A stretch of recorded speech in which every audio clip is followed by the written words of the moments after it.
You are tuned in to the Monday Night Carlo Sports and Entertainment Sportscast. And now, without further ado, I give to you the one and only Carlo.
Hello everybody and welcome to Monday Night Carlo, the podcast brought to you by At Gaming Yesterday, and it's pretty apt actually. Talking of retro, we have the creator of Monkey Island, the father if you will of Monkey Island, Ron Gilbert on the show. You can't get much more retro gaming than that.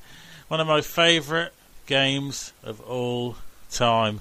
And what a nice guy this guy is, and it was a pleasure, absolute pleasure to chat to him.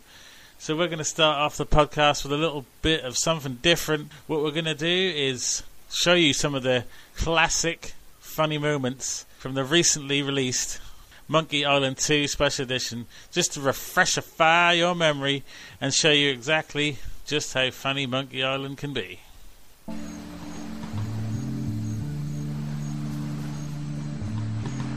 Excuse me, sir. Yes? Aren't you Guybrush Threepwood? No, my name is Smith. You must have me confused with someone else. Smith, eh? That's an unusual name. Perhaps you have some identification?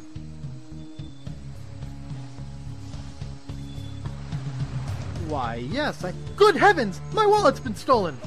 Of course it has, sir. You'd better come with me. Governor Fat would like a word with you. I'm really very busy. Could we do this another time? Coming.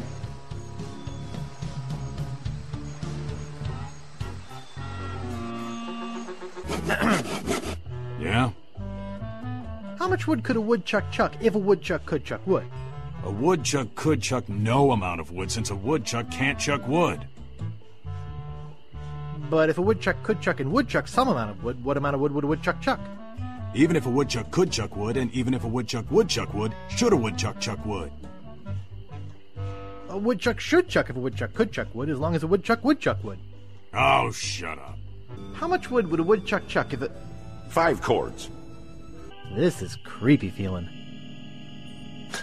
I'd swear on my grandfather's grave, something weird is going on. That is one huge door. This monkey head is too heavy to carry to the surface. Considering this game has no drop verb, I'm doomed. You see that candle over there? When it burns through that rope, the bag will fall on the bellows. When it is compressed, it will shoot a single lead bullet, which will ricochet off that pan, then off the shield behind me, bounce off that other shield, finally striking the green balloon. When it pops, it will cause that lever to fall, releasing that ratchet on the chain wheel, and sending you down into the pit of acid. Ha! I bet LeChuck is really cheesed off now. Yep. Hey, Wally? Yeah? Where are we? Good question. Even if you were to escape, I would always be able to find you again. We are bound to one another. Like soup and salad? Not really. More like brothers. Huh? I am your brother. No. That's not true. That's impossible. Search your feelings. You know it to be true. No!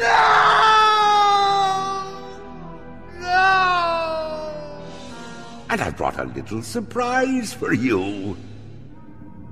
I don't suppose it's a LucasArts game. No. Say, that wouldn't happen to be a voodoo doll, would it? Why, yes, as a matter of fact, it is a voodoo doll, which I'll be using to torture you. And then send you screaming to another dimension, one of infinite pain. Observe.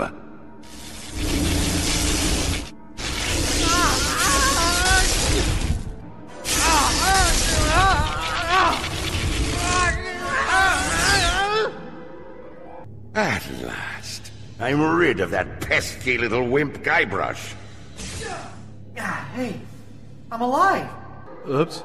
1900740 JEBI. Remember, kids, if you're under 18, ask your parents before calling. Lucasfilm Games hint line. Chester speaking. I'm lost in the Dinky Island jungle in Monkey 2. Look, there are only 2 ways out of the room you're in. Figure it out, knucklehead. When is Swaddle gonna ship? It's been out for some time now. Where have you been, playing some frustrating graphic adventure? Where do babies come from? What are you, a pervert? What's wrong with you? Thank you. You've been very helpful. Goodbye. Yeah, sure. And that is just a glimpse back of just how amazing these games were. Coming up is the main event, my interview with Monkey Island creator Ron Gilbert, straight after this short message. You're tuned into Monday Night Carlo, the sports pop culture podcast, available on iTunes, Spreaker, and Stitcher Radio. So why not hit that subscribe button now? Monday Night Carlo, where pop culture fun lives.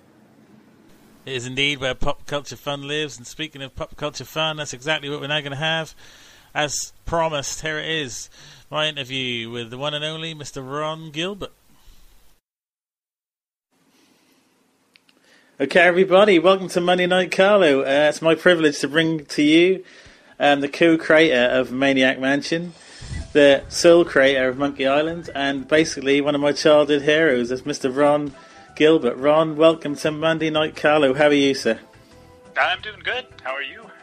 I'm really good. And let me just say first, straight off the bat, it's a real honour to speak to you, man. Like I said, you're a guy that's prolific in my childhood with your gaming, man, so thanks for that. No, you're welcome. Thanks for playing all that stuff. So, for those who don't know about you, just give us a little introduction to the world of Ron Gilbert.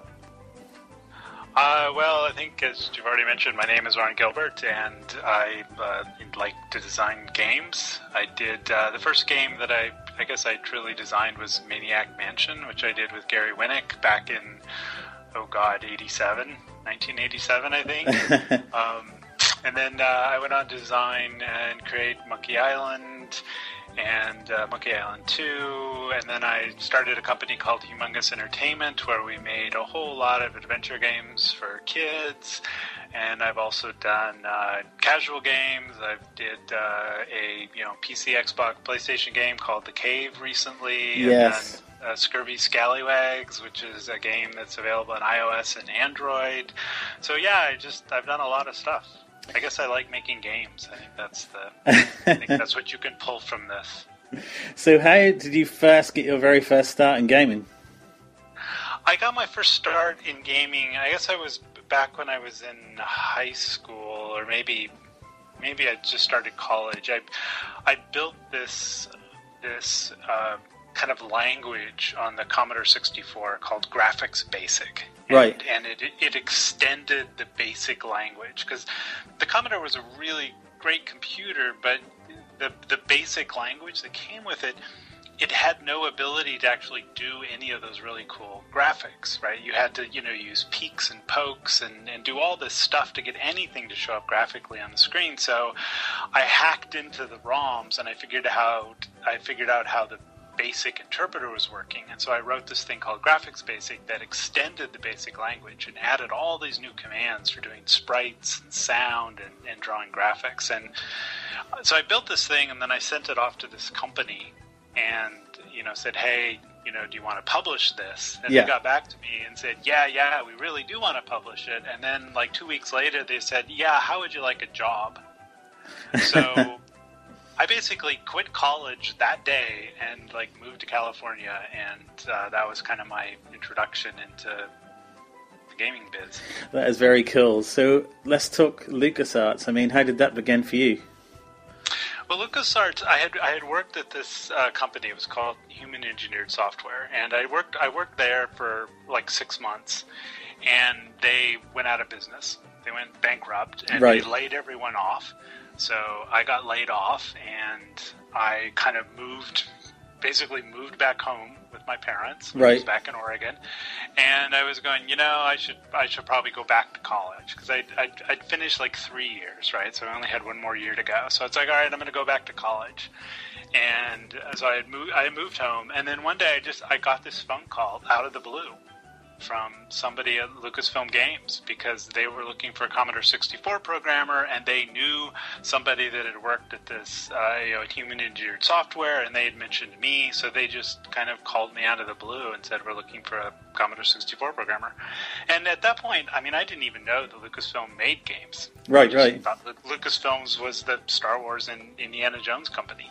So I was kind of flabbergasted in some ways, so that is very cool. Back to California.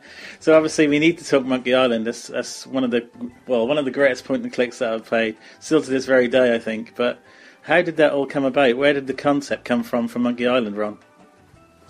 The concept, I had done Maniac Mansion, and after Maniac Mansion, I was trying to figure out what project to do next, and I just done a whole lot of different ideas. And back then, Sierra Online was probably our biggest competitor, and they were really kicking our butt all the time.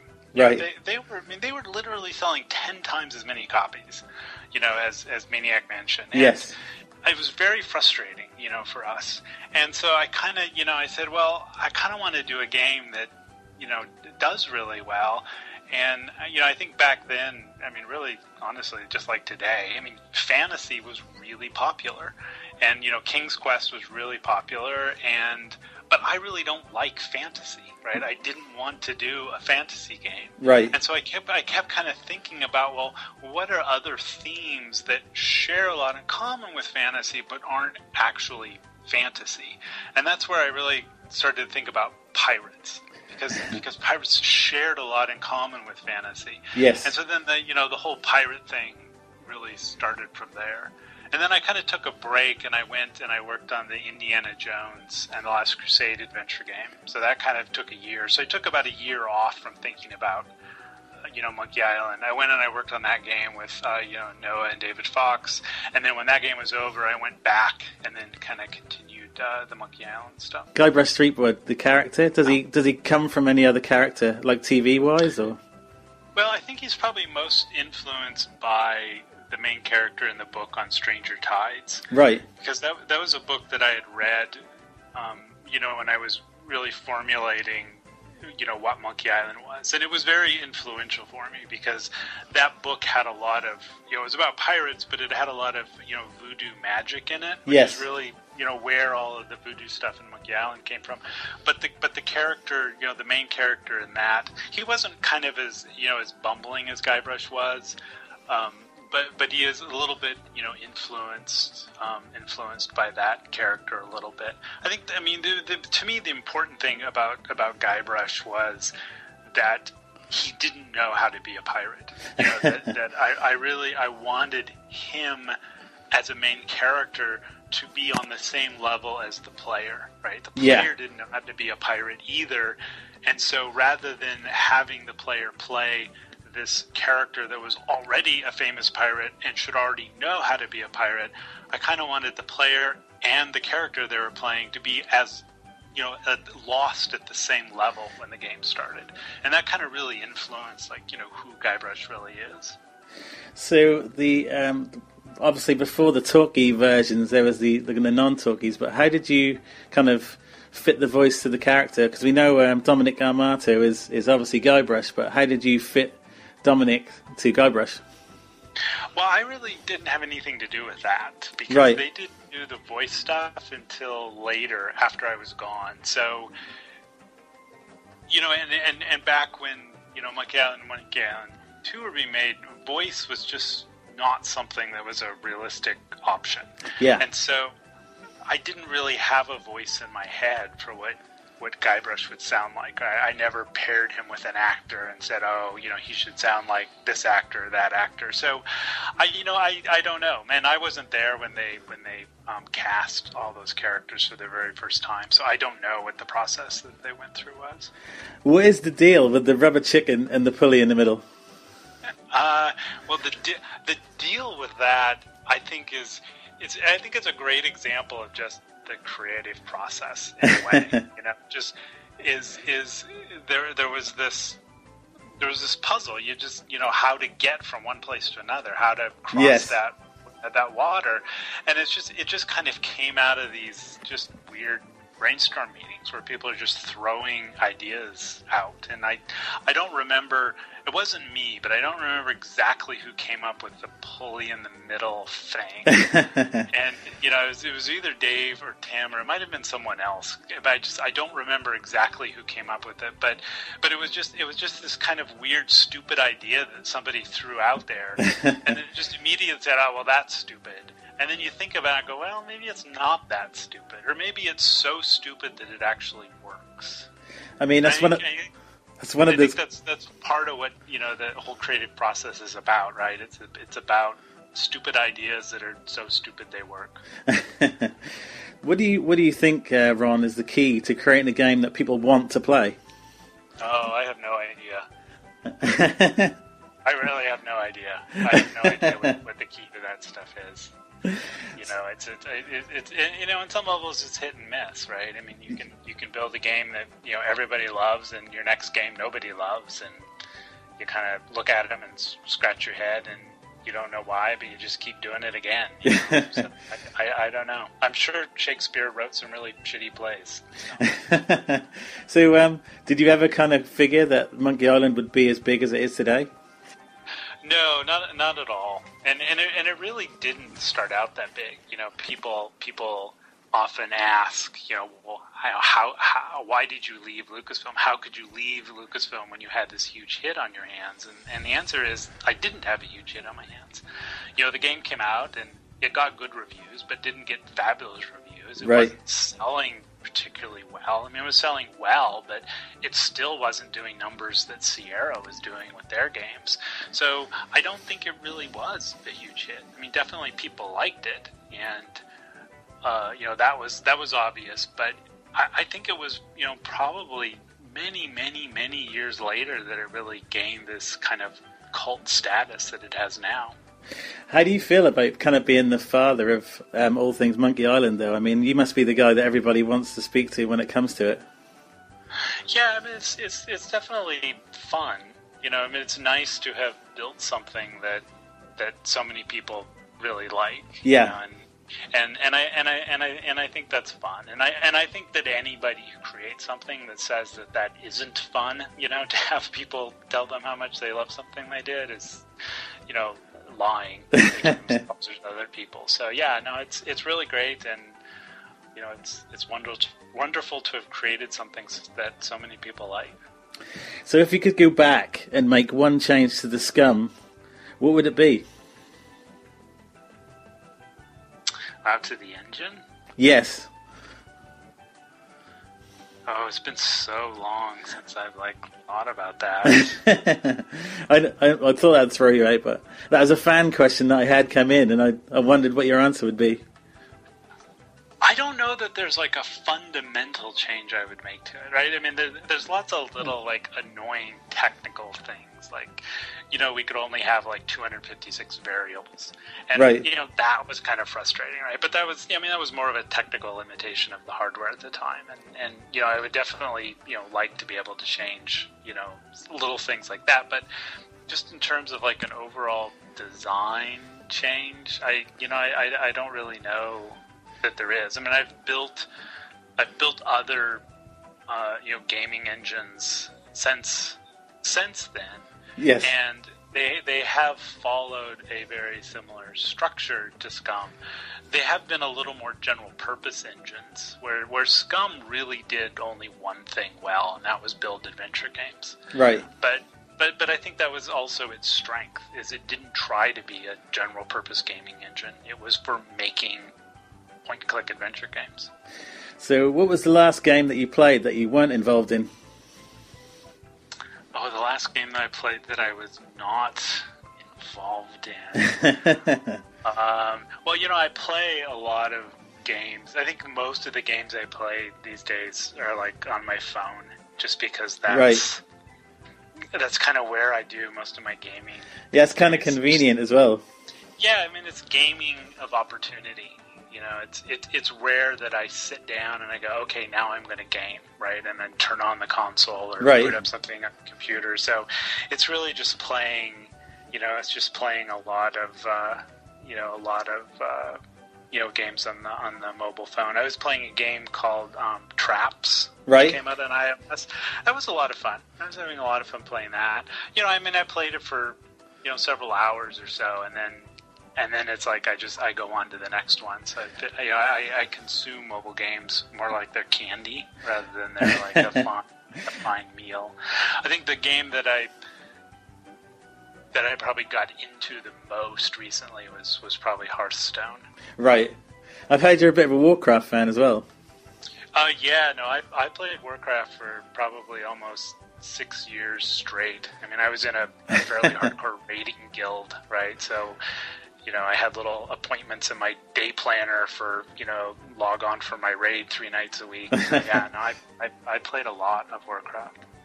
So if money was no object, what game would you like to develop now? Money was no object. Money was no object.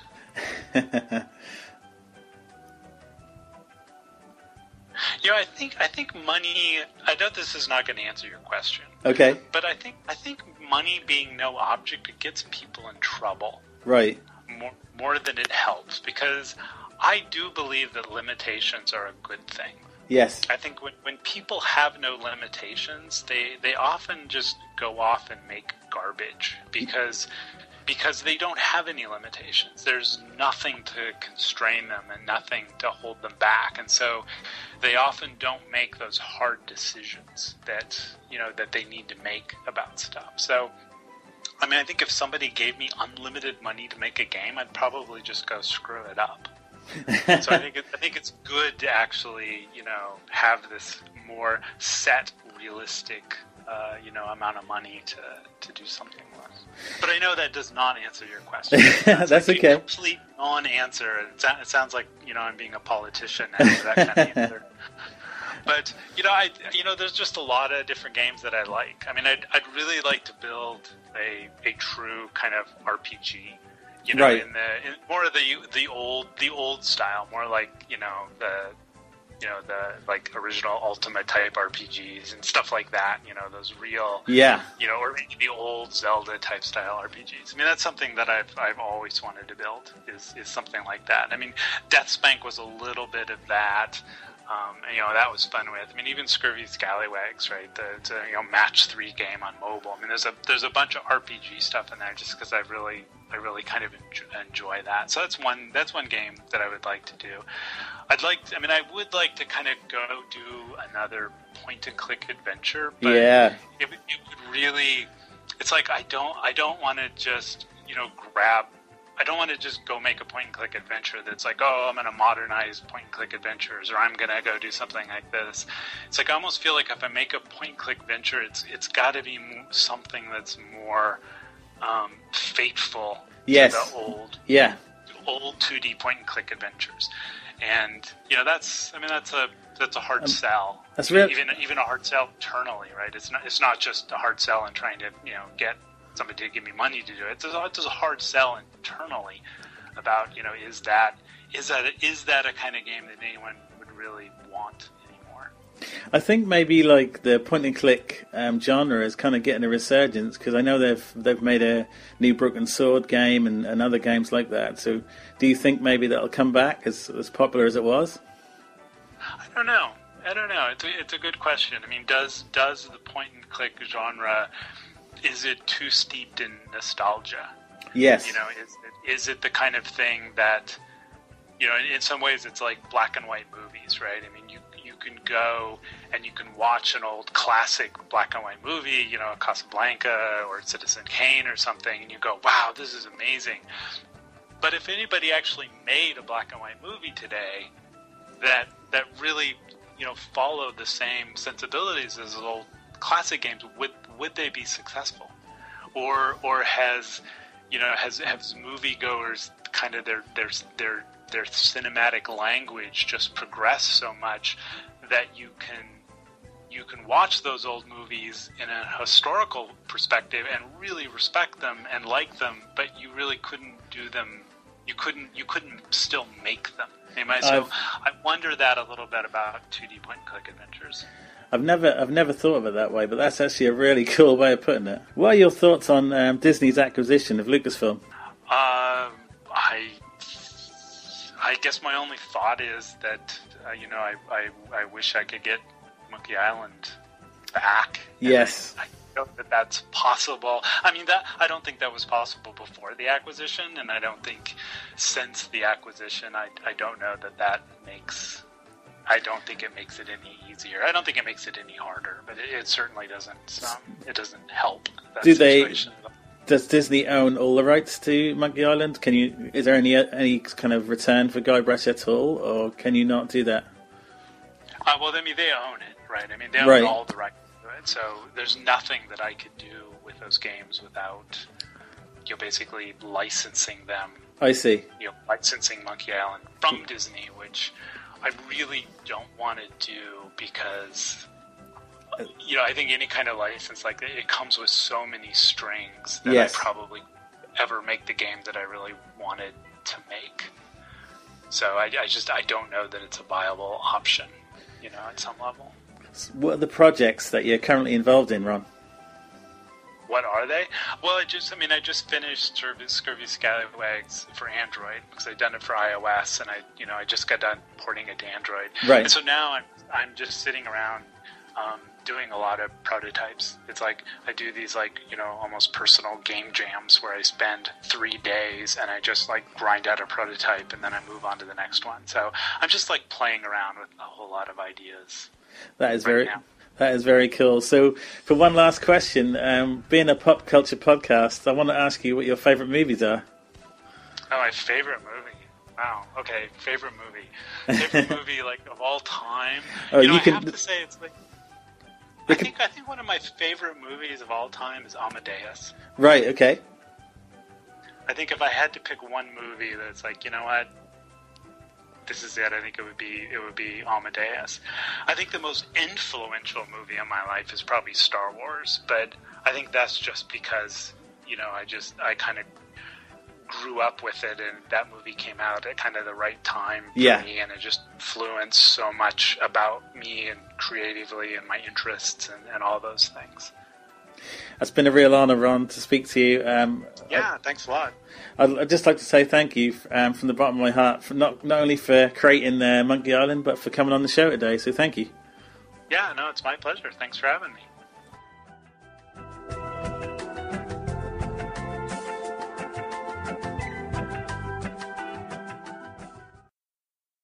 And that was my chat with the lovely Mr. Ron Gilbert, and that wraps up another MNC. If you want to catch the podcast each and every week, you can do on iTunes, Stitcher, and Spreaker. But from me, Carl Eggert, from Ron Gilbert, and from the crew, I'd like to say, see you next time, right here on Monday Night Carlo.